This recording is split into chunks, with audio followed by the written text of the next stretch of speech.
Hey there, BoostTube fans. Lone Moose here. It's been a long day, so tonight, film my little intros from kicking back in my lounge chair in my room. The video you're about to watch is a walkthrough I did of the property up in Alaska and kind of the potential areas for me to build my house, homestead, home site, whatever you want to call it. I hope you guys enjoy this. When you see the white fluff floating around on the screen, that's my long gray hair. I had my headband on for my DJI OSMO, and of course I can't see what it's recording, so I didn't know that my hair was blowing in front of the camera lens. So, hey, you live and learn. But I really narrowed it down to one good location. It's going to take a lot of work to drop the trees, get the stumps out of there, get it cleared off, all the, the old vegetation off the top, scrape it down, and get it ready to start building on. But hopefully that will be next spring's project. So again, hope you guys enjoy this. Please hit the like and subscribe button. That's what keeps me motivated making more videos. From the number of views I'm getting per day now, it seems like you guys are enjoying the Alaska videos. So if you want to see more of them, keep me motivated. Hit that like and subscribe button and the little notify bell. Oh, this is the graying old lone moose here, signing out for tonight. I'll catch you guys later. This is South Coho Loop. Looking to the north, we're between mile marker 5 and 6, and I know you can't. I can barely see mile marker 6 from here. I know you can't hardly see it. And then this is looking on down to the south. It's really windy up here today because this is with that Gulf of Alaska storm and high winds coming through. This is where you turn off to our property, 25494 South Coho Loop. Right now, this drive right here is state property. The lake belongs to the state. Our property is just to the right of the state. And everything behind the lake is state property. Now, if you can see this pink tag here, that's the property pin where the property starts. And it goes off down this way to the south, about 500 feet or so. And it goes back this way to the east about 1,000, 1,100 feet, something like that. Now, if you can see here, the drive to the left belongs to the state, so people can access that lake. But the drive coming up to the right, that's where the berm was. Okay, this comes up onto the property. And we put up our no trespassing signs, and we're going to put up trail cameras that supposedly will last 6 months on a set of batteries, so we can keep an eye on what's going on when we're not here. And we got a nice pile of dirt here to work with, and that may come into play here on something I'll show you in a minute. As we come up, there's Jim sitting on the beams for his home, his cabin, which we're waiting for to be delivered this morning. So as you come up here, you see where we've been clearing all of this off. And it's going to have a nice place once it gets finished up here. And once the cabin cell shows up, tons of fun, Brother Jim, tons of fun. Watch cabin never arrives. Yes, exactly right.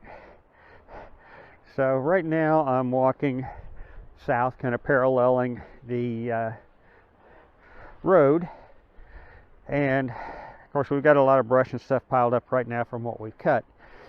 But this area is what we call Refrigerator Road. I'm going to kind of walk around here for a minute. There's a bunch of magic mushrooms. If you want to get high, we got them. That's why Cameron can't be allowed around here. So as you come back what we call Refrigerator Road, looking back here, You can see it's pretty dense with trees, alder, and underbrush. So no matter where the cabin goes, the house goes, it's going to take a lot of clearing work. And right here is why it's called Refrigerator Road. There's an abandoned old refrigerator. Now, one possible house or cabin site is right in here, even though it's really kind of close to Jim. Would be clearing out some of this area in here.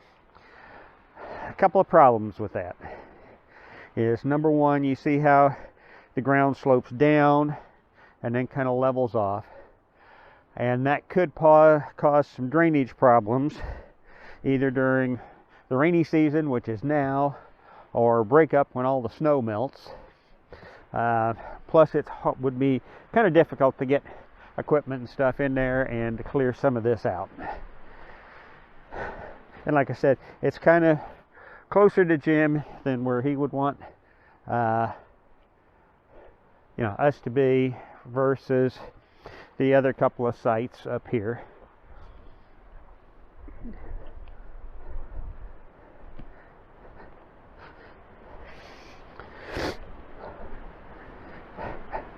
There's really only about 3 good building sites.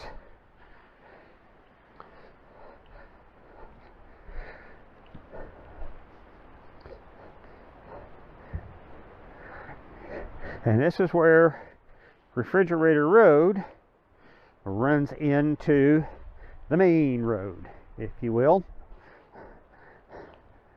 So I'm going to backtrack up here and walk the second road and show you that one. Although right now it's kind of got the U-Haul truck in here, which we've got Jim's furniture and stuff. And you see this kind of goes to the left.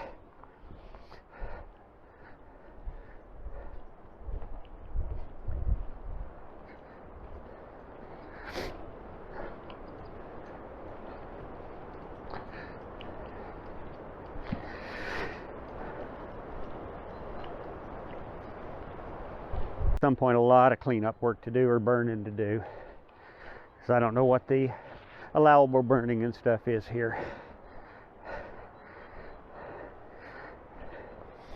Now, when Jim gets the cabin set here, the actual front door to it is going to be on this right side of the beam, kind of facing out towards the lake.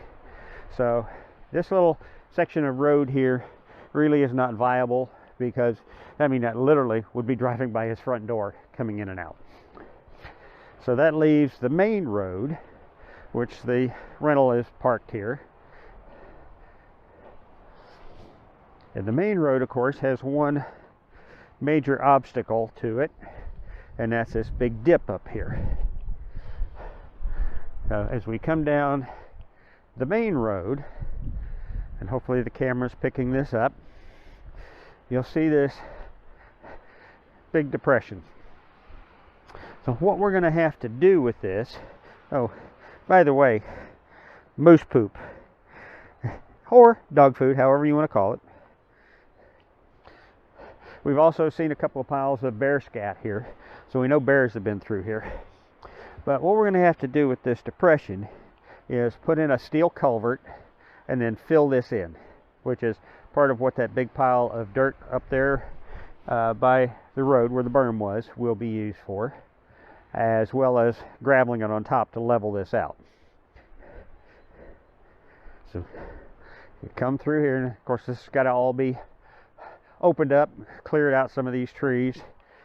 There's a lot of trees, a lot of work that's going to have to go into clearing this out.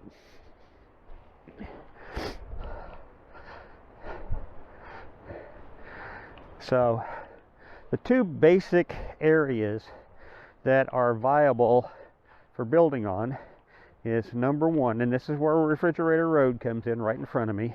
So this is just to the right of Refrigerator Road right here. To clear this out. And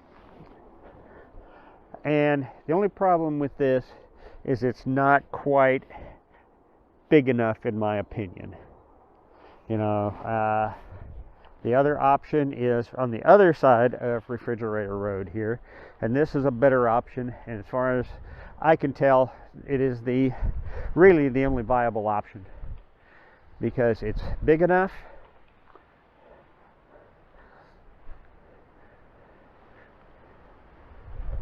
It's got a nice gentle slope from the rear to the front for drainage. It's also got areas right here where we wouldn't have to clear out a whole lot of trees to have a beautiful lake view. And Jim and I have talked about already building some kind of a deck or a platform right down by the lake, and I'll walk down by there in a minute. You know, if you want to just sit by the lake and watch the lake and the birds. Now you can see the road curving to the left here, and just about 2/3 of the way through the curve, the property line continues straight to the rear, not to the left with the curve of the road. So property goes back this way. Once you get past this little area right here, you're getting into what we call the boggy area, or it's actually wetlands. And so part of that is protected, where you have to have state and federal permission to do much with it. So that's why I say you can come back in here, and it's really, you know, the ground's soft. It's a little soft, but it's not bad. But you know, that's just the top layer of the decaying material.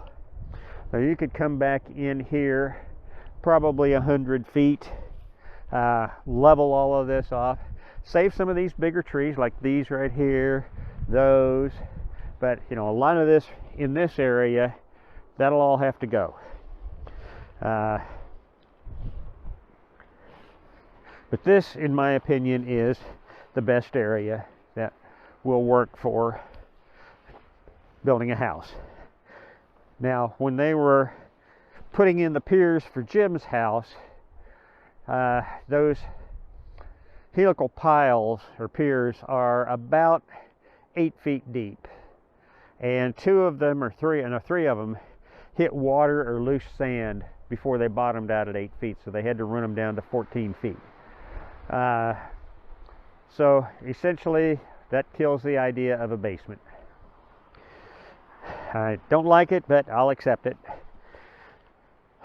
So it'd be a slab on grade. But this area right here, once it clears out and gets leveled out, I think would be the ideal spot. Like I said, it will have a great lake view, easy access, walk down to the lake. Let's see if I can walk back here a little bit, give you an idea what some of the marsh or the bogland looks like. I haven't seen any moose at all yet. No bear. Saw a few ground squirrels out here, but that's really about it. But this is what most of the back of the property looks like. And you know, I'm standing in 5 foot tall, and my headband's coming off, 5 foot tall of grass, fireweed, and a little bit of alder brush here. So I mean, a bear could be literally laying on the ground 5 feet from me, and I couldn't see it till it stood up. But that's just part of Alaska. That's why the house area will be completely surrounded by fence and electrified, to keep the critters away from the dogs and the house and everybody else. They have their right to be here too, so we got to find a nice balance. I'll walk back out to Main Road. To keep the critters away from the dogs and the house and everybody else. They have their right to be here too, so we got to find a nice balance. I'll walk some point back out, a lot of cleanup work to Main Road.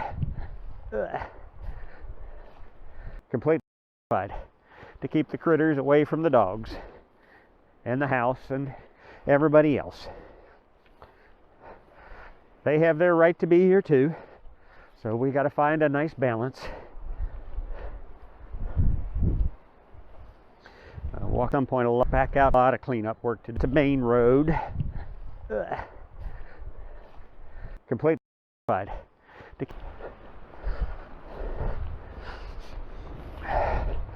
Hey, bear. Hey, moose.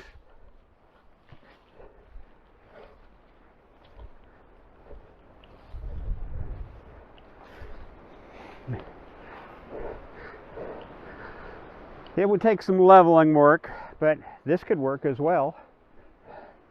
In fact, it might almost be a little bit better.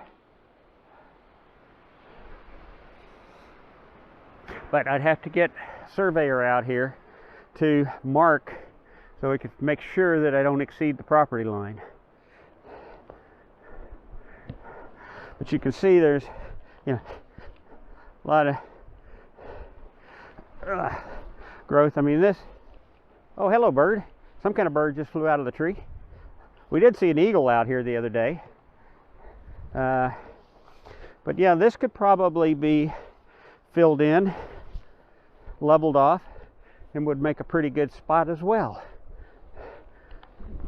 Coming through the trees.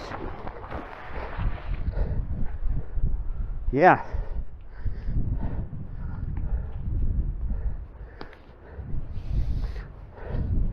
This, okay, now we're back to where I was at with those big trees right there. But yeah, I kind of like this area too. So, lots of possibilities. But, essentially 8 of the 10 acres back in here is going to be left as natural. Let the critters roam. We could explore back here. The dogs will get chances to run and be dogs and do what dogs do best.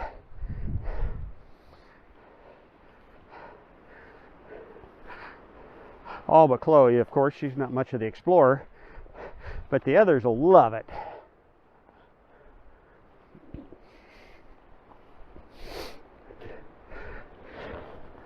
And now we're back out to Main Road.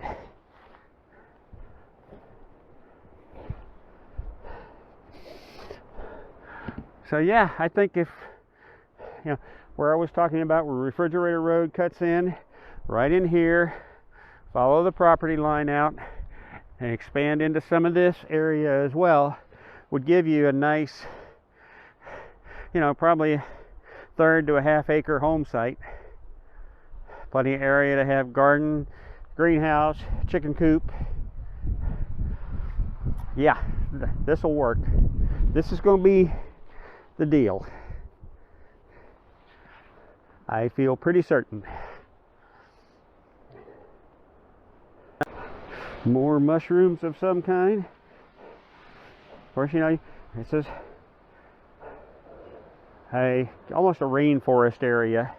So you've got a lot of rotting, decaying vegetation, trees falling, trees dying. The spruce beetles get a lot of the trees, and so the mushrooms and the fungi just have a heyday, and they thrive here.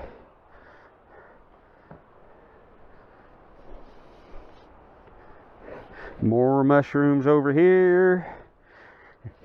Of course, I don't like mushrooms, so I don't know what's edible and what's not.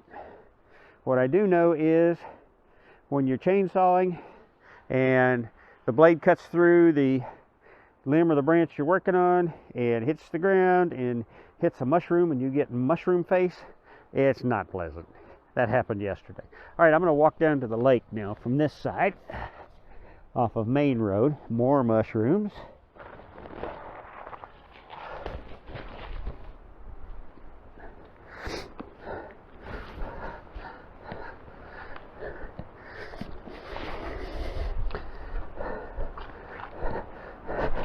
But we could very easily come in here and,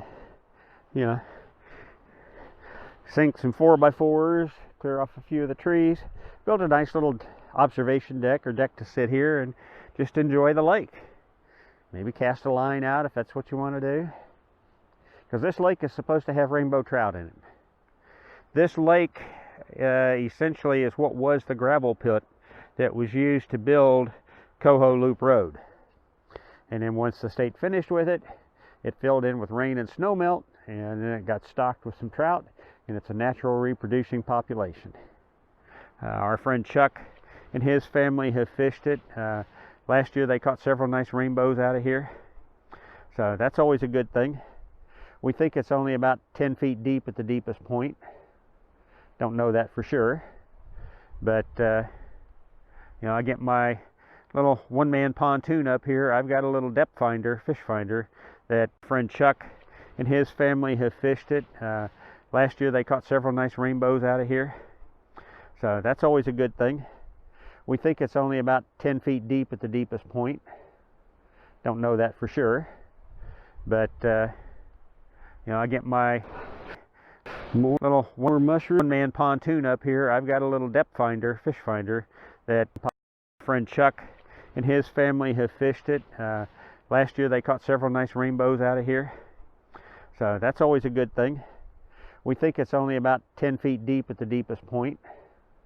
Don't know that for sure, but you know, I get my little one-man pontoon up here. I've got a little depth finder, fish finder, that friend Chuck